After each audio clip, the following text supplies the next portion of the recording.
आज की कहानी में छुपा है एक खतरनाक राज। Welcome back to Anuj toons. रात के लगभग 11 बजे थे। तेज बारिश हो रही थी। सुनसान सड़क पर आरव अपनी बाइक के पास खड़ा था। बाइक बीच रास्ते में खराब हो चुकी थी और मोबाइल में नेटवर्क भी नहीं था। दूर दूर तक कोई नजर नहीं आ रहा था। तभी बिजली चमकी और उसे थोड़ी दूरी पर एक छोटा सा गांव दिखाई दिया। आरव ने राहत की सांस ली और पैदल उस गांव की तरफ बढ़ने लगा। गांव में अजीब सन्नाटा था। ना कोई आदमी, ना कोई आवाज, सिर्फ हवा की सनसनाहट।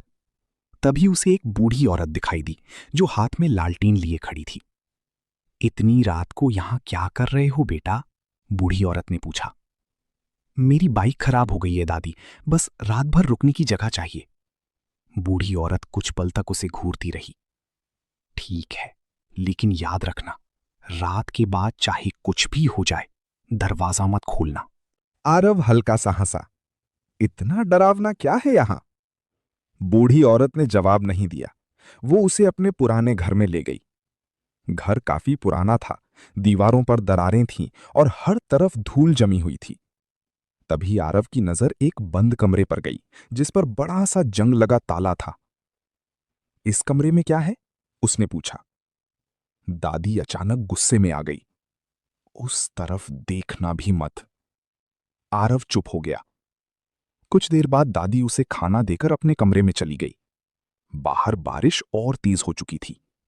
आरव को नींद नहीं आ रही थी। तभी अचानक बाहर से किसी भारी चीज के घिसटने की आवाज आने लगी। घर घर। ऐसा लग रहा था जैसे कोई लकड़ी की भारी चीज जमीन पर घसीट रहा हो। आरव धीरे से खिड़की के पास गया और बाहर देखा। उसकी सांसें रुक गईं। एक लंबा आदमी काले कपड़ों में सड़क पर धीरे धीरे चल रहा था। उसके कंधे पर एक पुराना लकड़ी का ताबूत था। वो बारिश में भीगता हुआ बस आगे बढ़ता जा रहा था।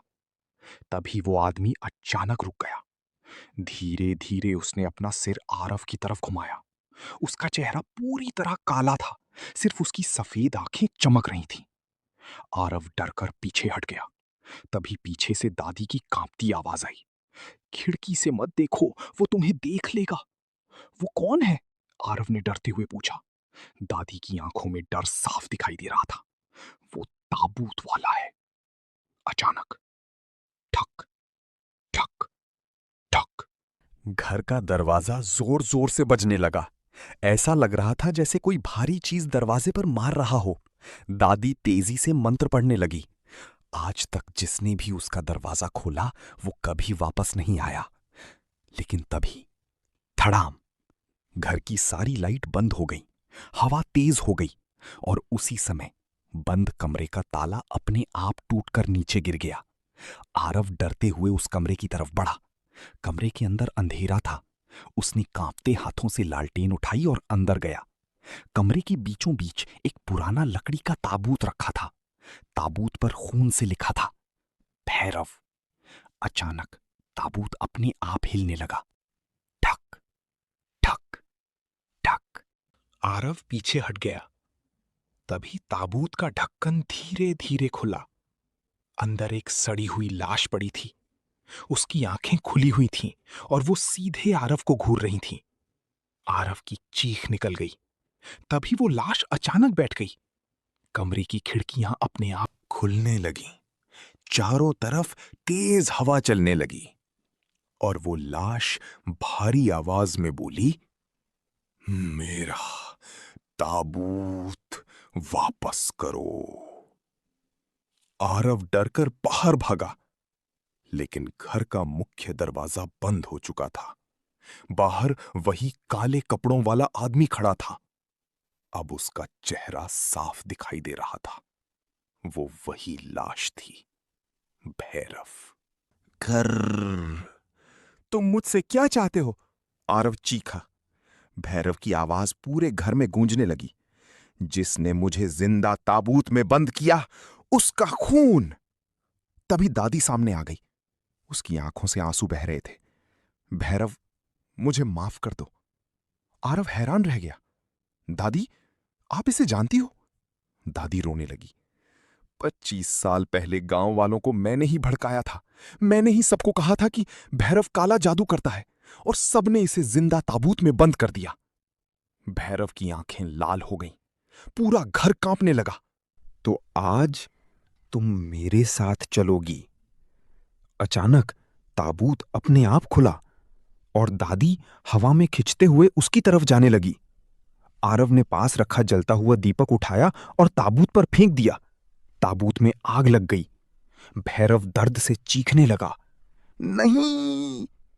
पूरा घर आग में जलने लगा। आरव तेजी से बाहर भागा।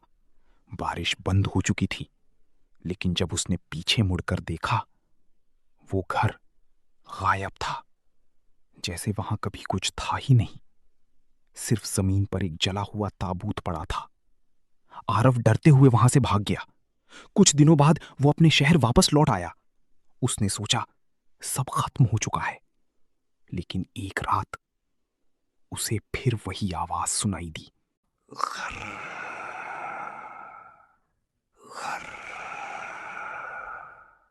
जैसे कोई भारी चीज जमीन पर घसीट रहा हो। आरव डरते हुए अपने कमरे से बाहर निकला। पूरा घर खाली था, लेकिन तभी उसकी नजर जमीन पर गई। गीले कीचड़ से बने पैरों के निशान उसके कमरे तक आ रहे थे और वो निशान सीधे उसके बेड के नीचे जा रहे थे। आरव कांपते हुए नीचे झुका और उसकी चीख निकल गई। बेड के नीचे वही पुराना लकड़ी का ताबूत रखा था। तभी ताबूत के अंदर से धीमी आवाज आई, अब तुम्हारी बारी है।